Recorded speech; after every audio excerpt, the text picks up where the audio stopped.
All right, guys, we've got a 2011 Ram 1500. It's the 4.7 liter V8. We're going to go over how to reset the oil maintenance light. This is another premature oil change, so the light is not quite there yet, but it's still going to work to reset it.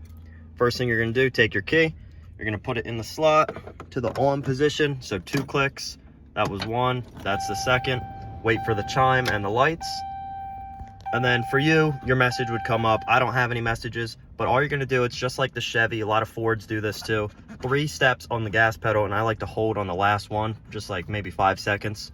So all the way down, 1, up, all the way down, 2, up, all the way down, 3, hold it a little bit, and then you should be all good. If not, hold a little longer. For me, I didn't have the light, so it's not gonna be there either way, but it should pop up right here for you. As you can see, I can scroll down to the actual messages. I've got none. So if you do, go ahead and try that out. If not, you might just have to hold longer for each pump, or you're doing it too quick or too slow. Just try it around. That's how you do it on this Ram. Anyway, hope this video helped you guys out. Have a good one.